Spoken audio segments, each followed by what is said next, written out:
Buenas tardes, bienvenidos a todos. Mi nombre es Antonio. Vengo a exponer algunos de los riesgos que tienen normalmente las empresas cuando tienen algún tipo de ciberataque y sobre todo la importancia que tiene todo lo que nosotros podemos hacer de forma proactiva. Normalmente, en cualquier tipo de ataque que sufre cualquier empresa, suele haber una serie de elementos comunes. Suelen tener vulnerabilidades los sistemas, suelen existir errores humanos, suele haber software malicioso, ya sea malware, lo que antes se llamaban virus, que eso ya hace mucho tiempo que dejó de llamarse virus, ahora se llama malware, porque evidentemente hay mucho software que el único objetivo que tienen es vulnerar sistemas y comprometerlos. Pueden ser ingeniería social, y esto es algo muy común, que lo vamos a sufrir tanto en nuestra vida profesional como en nuestra vida personal. Alguien que va a intentar usurpar nuestra identidad, la de alguno de nuestros empleados, la de alguno de nuestros amigos, la de alguno de nuestros familiares, para intentar hacerse con datos que evidentemente luego van a intentar sacar partido de ellos, ya sea económico, ya también puede ser medidas de coacción o muchos más. Otro de los tipos de errores o de problemas que suele haber en este tipo de ataques suelen ser los ataques de fuerza bruta. Sistemas que se utilizan comprobaciones de contraseñas de forma secuencial, una detrás de otra, para intentar averiguar cuál es la contraseña de alguien. Esto normalmente muchos sistemas no tienen ningún tipo de protección y los sistemas terminan cayendo. Por lo tanto, el ciberdelincuente cumple con ese objetivo. También tenemos ataques de denegación de servicio. Esto, por ejemplo, lo han utilizado mucho los rusos para tirar sitios como Renfe, como bancos, como muchas instituciones españolas el año pasado, por ejemplo. Y se vanagloriaban de ellos. Simplemente lo que hacían era hacer muchas peticiones de forma que los servidores de las empresas, de las instituciones, no eran capaces de absorber tanta cantidad y se caían, dejaban de funcionar. Por eso se llaman ataques de denegación de servicio. Este tipo de ataques, al que nos puede afectar absolutamente a todo el mundo, lo hacían juntando a gente, en muchos casos voluntarios, para que se unieran a este ataque. En lugar de venir de un solo sitio, venían de miles o de millones de sitios a la vez. O, en otros muchos casos, utilizaban directamente equipos, ordenadores vulnerados con cualquiera de los otros ataques que había, y desde ellos, sin que sus dueños lo supieran, se estaban cometiendo este tipo de delitos. Y por último, otra de las opciones que suelen intervenir en este tipo de ciberataques son los ataques de hombre en medio. El típico ataque donde alguien se pone en mitad de una comunicación para interpretarla y en muchos casos modificarla.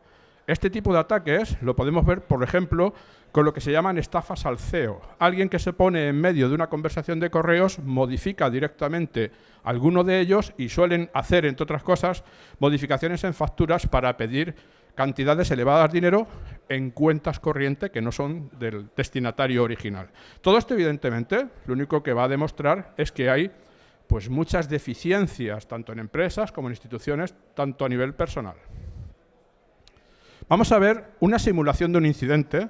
Todo esto está basado en hechos reales, evidentemente, y es uno de esos casos típicos que yo me puedo encontrar casi cada día.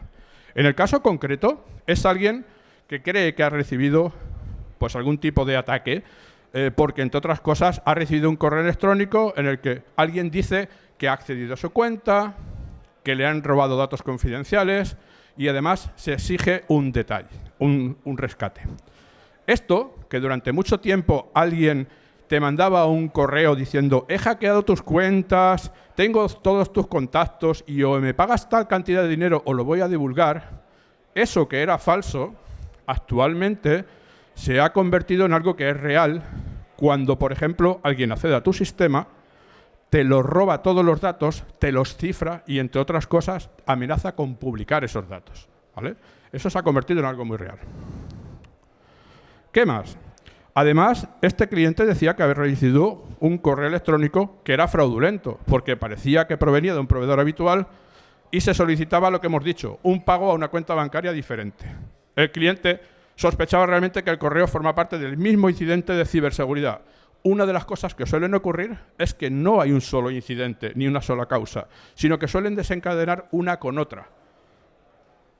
El cliente además indica que ha observado movimientos extraños en su red interna.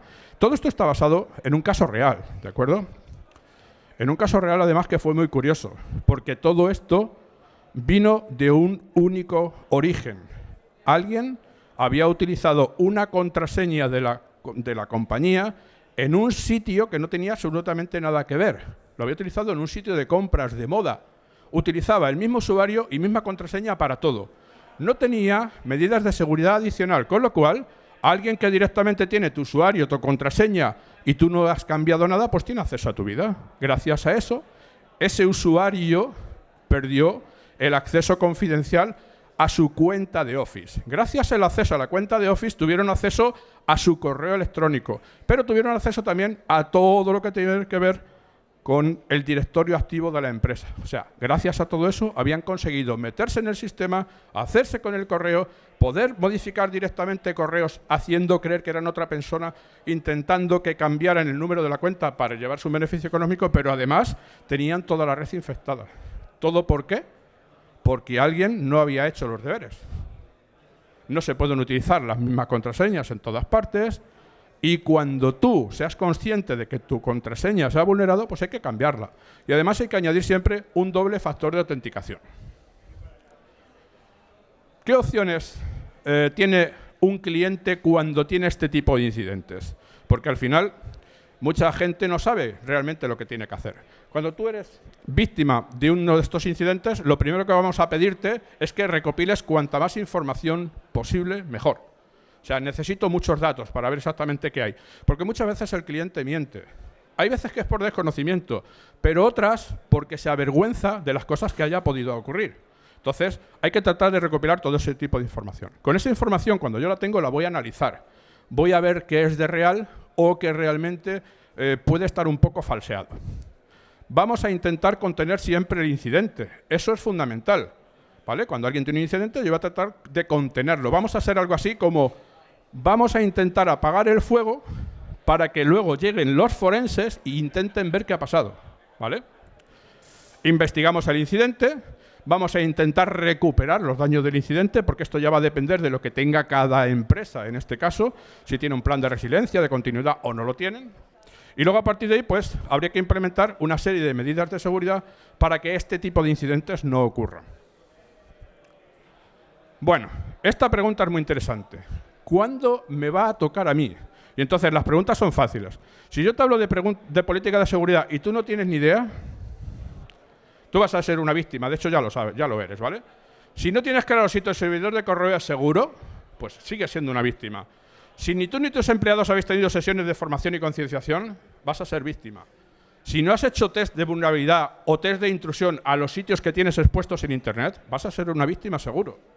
Si no tienes tus sistemas actualizados, víctima. Si no utilizas antivirus o otras medidas, porque ahora está muy de moda, no, es que el antivirus consume mucha memoria, no aporta nada. No, que va, que va. Sigue aportando. Lo que pasa es que ahora el virus típico de antes no existe, es lo que se llama malware, se disfraza de otras muchas cosas. Entonces son sistemas anti-malware, mucho más completos.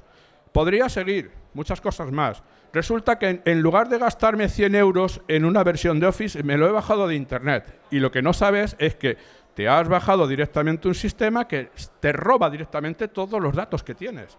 Fíjate si es gratuito, que a partir de ahí te has quedado sin vida. Es más, esto es mucho peor. Profesionales de verdad, gracias a eso, han comprometido a empresas como Airbus, entre otros, por bajarse una versión de Office cuando resulta que lo tenían pagado. O sea, las versiones de Office, que es completamente absurdo. Entonces, si tú ves algo de esto, tú ya eres una víctima. Lo que ocurre es que todavía no te han puesto fecha, ¿vale? Pero víctima eres seguro.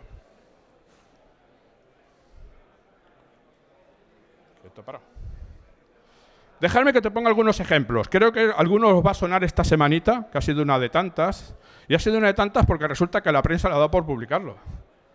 Sabéis que cuando trabajamos con cualquier empresa, una de las cosas que se suelen hacer es crear una política de comunicación del incidente. ¿Eso qué quiere decir? Que hay muchísimo más incidentes de lo que vosotros vais a ver publicados, pero han hecho los deberes. No permiten que cualquiera hable de ello.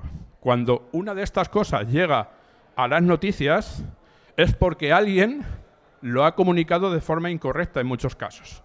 En muchos casos, lo que vais a ver aquí es que ellos te van a decir, esto realmente le ha ocurrido a un proveedor mío y me he visto afectado. Lo que ahora mismo se llama un ataque a la cadena de suministro. Si yo no puedo atacar directamente a Telefónica o Santander, ¿qué hago?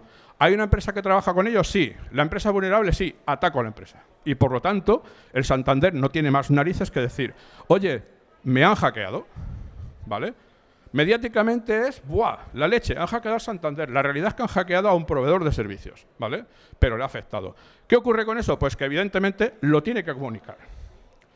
En muchos casos de estos tenemos un problema muy serio porque, incluso teniendo la obligación de cumplir como en el Esquema Nacional de Seguridad, muchas instituciones y muchas empresas que deberían acogerse a ello, las que trabajan con información clasificada, no lo hacen. Y por lo tanto, se van a ver comprometidos. Y por lo tanto, van a tener que publicar este tipo de cosas, ¿vale? Lo que quiero decir es que aquí realmente no hay nadie a salvo. No hay ninguna medida de seguridad que te proteja 100%. Es completamente imposible. Quien trate de venderte la seguridad 100% te está engañando, ¿vale? Hay que tenerlo bastante claro. ¿Por qué los ciberataques se dispararon en la última semana? Como digo, creedme que se llevan produciendo ciberataques muchísimo tiempo, todos los días, todos. Lo que ocurre es que hay veces que los medios les hacen más caso y otras no. Esto funciona así. ¿Qué es lo que se vende y dónde se venden los ciberataques? Lo que estoy viendo aquí ahora mismo es una captura de lo que es la dark web, ¿vale? Porque los que no lo sepáis, pues bueno, se entra directamente, no está accesible por un navegador normal, hay que entrar con protocolos específicos y es donde se producen, entre otras cosas, mucho cibercrimen. Y digo entre otras cosas, porque la dark web no solamente sirve para vender datos o alquilar sicarios, también sirve para que no haya problemas con la libertad de expresión. O sea, que realmente funciona así. Pero lo que tenéis aquí es una captura de un mercado, no sé si llegaréis a verlo. Esta actualización es del 4 de junio de 2024, recientita, ¿vale? ¿Y qué se vende ahí? Pues un poco lo que queráis. Se venden documentos, se venden tarjetas de crédito, se vende drogas, se vende armamento, se vende documentación falsa, se vende casi lo que queráis, ¿vale? Dark web. Evidentemente, los cuerpos de seguridad del Estado, muchos de estos sitios los tienen monitorizados, incluyendo los de todo el mundo, lógicamente. No hace tanto ha habido una operación a nivel internacional en el que han detenido pues, a un grupo de estos, ruso, entre otras cosas, colaborando entre unos cuantos gobiernos. O sea, muchos de estos sitios están monitorizados. Sitios donde se venden los datos, también recientitos, ¿vale? 10 del 4 de 2024. Quiero que veáis una cosa importante. Primero, esto es bastante serio, ¿vale? Por el tipo de compañía que es. Otra cosa importante de esto es que este post tiene 5.277 visitas. Lo que te quiere decir es que hay mucha gente que está muy pendiente de todo este tipo de filtraciones. Ya no es simplemente para que te haya ocurrido algo en la compañía y te llame alguien de fuera diciendo, oye, tus datos están a la venta en Internet y tú no te has enterado. Pero evidentemente hay compañías, nosotros lo hacemos entre otras cosas, en los que monitorizamos este tipo de cosas y cuando ves a algún afectado te puedes poner en contacto con él para decirle, oye, mira, tus datos los están vendiendo en tal sitio, ¿vale? Porque evidentemente se venden. En alguno de estos casos, esto es pues, muy importante porque se han llevado documentos confidenciales que pueden incluirte desde sistemas electrónicos a casi cualquier cosa, incluyendo sistemas de defensa, ¿vale? Entonces, bueno, el problema que tiene todo esto, digo, es uno de tantos, es que realmente hay mucha gente que está pendiente de ello. No me refiero ya a gente normal, hay gobiernos que directamente pujan por este tipo de datos, ¿vale? Lo tenéis que tener bastante en cuenta. Otro, el Ransom House, este que tenéis por aquí, he sacado la última que había, realmente, 14 del 4 de 2024. Pero realmente lo vais a conocer aquí porque son los responsables del ataque al Clinic de Barcelona, justamente. Y son de esta gente que evidentemente te publican el ataque, tal cual, ¿vale? Y como hace la mayoría de ellos, si tú no pagas lo que quieren, los publican los datos, los dejan al público. Te pueden incluir datos de absolutamente todo lo que se te ocurra. Lo que se te ocurra. Si son médicos, te puedes imaginar el tipo de datos, pero es que si son de tipo, por ejemplo, patentes, las dejas publicadas, entre otras cosas, ¿vale? Si son datos sensibles o confidenciales, los publican. Y en otros casos, lo que hacen es venderlos. Se los venden a alguien, sin más. Lo que tenéis a la derecha, que es el muro de la vergüenza, es recortado, ¿vale? Esto, si conectara a mi ordenador, lo podríamos ver casi en tiempo real, donde uno de los afectados actuales es el Ayuntamiento de San Lorenzo del Escorial. Digo, están vendiendo directamente sus datos. Y hay muchos más. Entonces, ya digo que al final, el problema de todo esto es que cuando yo me pongo a verlo, hay mucha gente que lo sigue para intentar hacerse con todos esos datos. Ejemplo real. Este es el post original que se ha hecho para decir que Ticketmaster pues está comprometido directamente. Te dicen que tienen 1,3 terabytes de datos y la venta es de $500.000. Es barata, a lo que están pidiendo por ahí en algunos casos. ¿Vale? Esto, normalmente, se negocia con este tipo de atacantes. Unas veces se consigue algo o no. Y digo se negocia porque es la realidad. ¿Vale? Normalmente hay gente especializada también en hacer este tipo de cosas. Pero en muchos casos directamente no hay posibilidad de recuperar los datos. Al que diga que eso puede ser delito, tenéis que tener en cuenta que la Agencia de Protección de Datos o la Protección de Datos te obliga a proteger tus datos. Entonces, eso podría entrar perfectamente en la parte de yo necesito que mis datos se protejan y entonces es mi obligación como custodio de los datos que no salgan. Sería lo único que te puede permitir el tratar de negociar ese tipo de datos. Si no, lógicamente, si no fuera esa la situación, sería un delito, lo tengo claro. ¿Vale? Igual, lo mismo. Aquí te basas directamente, este es un foro que en teoría había caído, Breach Forum, ¿vale? Habían anunciado el FBI, lo ha tirado, no sé qué, no sé cuánto, y uno de los posts gordos de vuelta, una de las publicaciones gordas de vuelta que han publicado ha sido esta. O sea, porque sí, han tirado uno, pero resulta que han sacado una copia, que es el mismo nombre con distinto dominio, ¿vale? Sin más. Entonces, es otro de ellos. Otro más, de los creadores del Breach Forum, entre otras cosas, donde se está viendo, pues por ejemplo, que aquí se está diciendo que uno de los afectados pues es Telefónica, sin más, ¿vale? O sea, realmente tenemos muchísimas empresas que han caído a nivel mundial, pero ya digo, muchas veces no te enteras de ello, porque normalmente hacen bien su papel de tener una política de comunicación adecuada para que este tipo de cosas no aparezcan realmente. ¿Cómo sé que son mis datos o no? Porque claro, hay mucha gente que dice, lo mismo es que no son mis datos.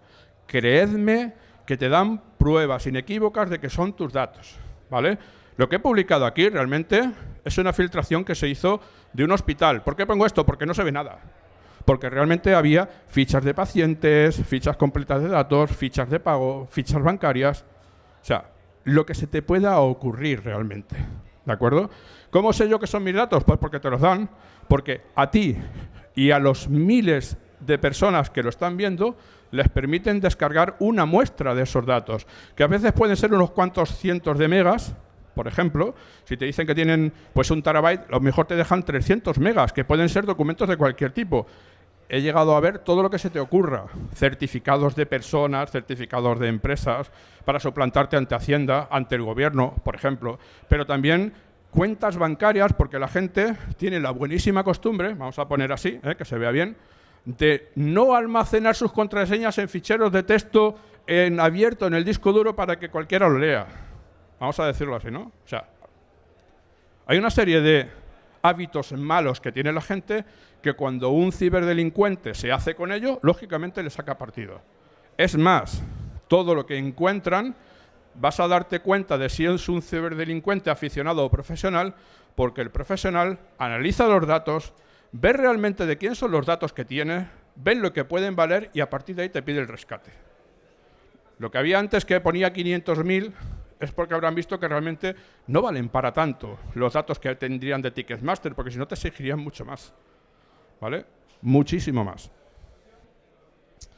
¿Cómo se puede evitar todo esto? Pues lógicamente, una de las cosas que hay para todo esto es que actualmente cualquier empresa, cualquier institución, tiene la posibilidad de anticiparse.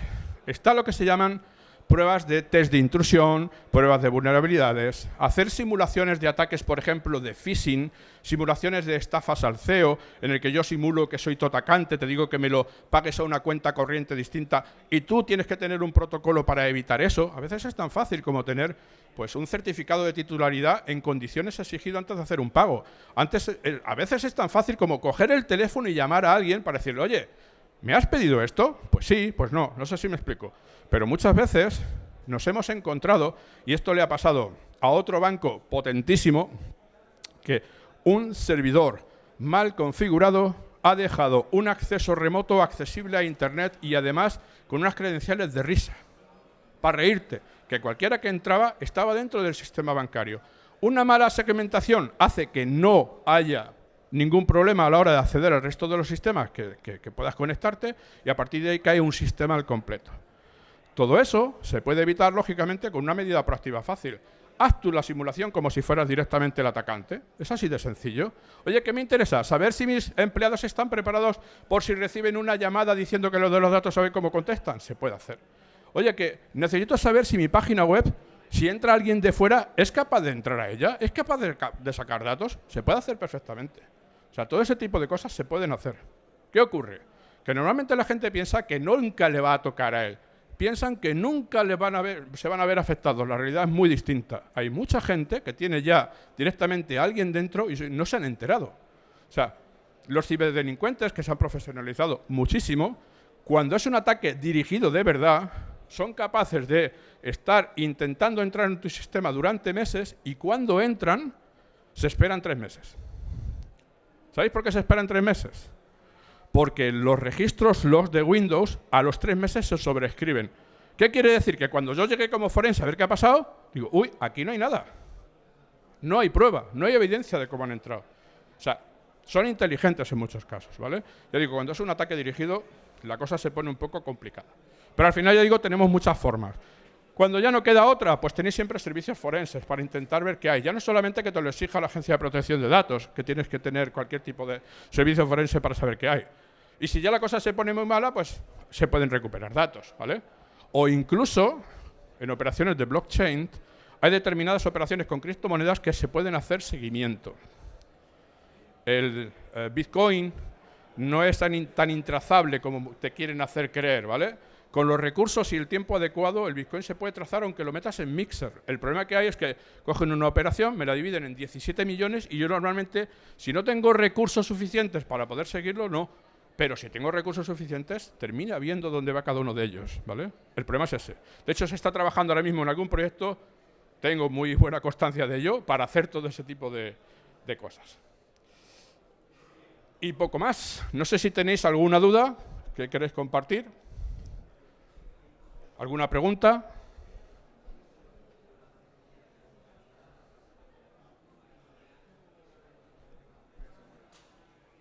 Pues nada, me encanta que haya sido así. La decía aquí a la coordinadora, buena gente. Digo, si da tiempo, a lo mejor enchufo mi ordenador y les enseño la dark web en vivo e en directo, pero creo que va a ser un poco un poco eso, para que veáis que lo que os he puesto es muy poquito. Realmente es un mercado gigantesco. O sea, hay afectados de todo el mundo. Mucha gente ni lo sabe, es la realidad. Y mucha gente se entera cuando un pez gordo de arriba le ha dicho, oye, me ha dicho mi servicio de monitorización que gracias a vosotros han pillado mis datos. Entonces, el problema de esto muchas veces es que la pérdida de reputación que hay es tan grande y que a veces no se valora que es muy difícil de recuperar la confianza de la gente.